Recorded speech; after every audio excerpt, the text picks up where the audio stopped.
সবাই কেমন আছেন? আমি আশা করি সবাই ভালো আছেন। তো আজকে আমি দেখাবো আমার মিষ্টি ভাগ্নির জন্য তার নানা ভাই ভালোবেসে কিছু জিনিস পাঠিয়েছে। তো চলুন দেখা যাক কি পাঠিয়েছে। তো তার জন্য পাঠিয়েছে কিছু সুন্দর কিউট জামা। তো চলুন দেখা যাক কি পাঠিয়েছে। বাবা কতগুলো পাঠিয়েছে। সর্বপ্রথম আছে কিউট একটা জামা। বাবা গো, তার সাথে একটা কিউট ব্যান্ড দিচ্ছে। তার নাতির জন্য সে ভালোবাসে, কি সুন্দর একটা জামা পাঠিয়েছে। বাবা গো, তার সাথে একটা প্যানও আছে। ওরে বাবা, এত সুন্দর একটা জামা যার সাথে একটা মোজা আছে কিন্তু সাদা। সে একবার হাঁটু করে দিলে এটা শেষ। তার সাথে রয়েছে আমাদের আরো কিছু কিউট জামা। বাবা গো, এটার সাথে মোজা আছে কিন্তু তার যে নাতি এটা হাগু করে দিল শেষ।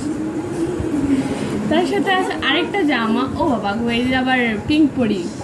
তার সাথে সুন্দর একটা ব্যান্ড আছে, একটা প্যান্ট আছে। তো আরো কিছু আছে জামা। একটা আছে যেটা খুবই সুন্দর, পান্ডা। আর এটা আছে একটা বেবি বয় টাইপের, এটা খুবই কিউট। আরেকটা আছে এটা বেবি ডল টাইপের। এবং তার জন্য কিছু গায়ে ঘষার লেগাও কিছু দিছে। দুইটা দিছে হলো বেবি লোশন, যেটা আমি বাবার বসে দেখি নেই।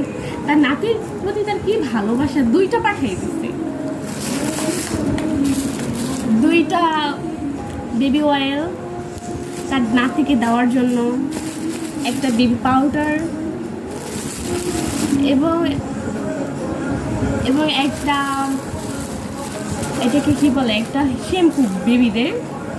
তো বুঝেন, তারা মেয়ে, আমরা আমাদের এই তো কিছুই দেয় না। তার নাতি, যৌবনকালের নাতি, সে কত কিছুই না দিছে ভালোবাসার লেগা। আমার আন্টিরা মনে জীবনে এত কিছু দেন, আমার বাঙির লেগে যত কিছু কিনছে।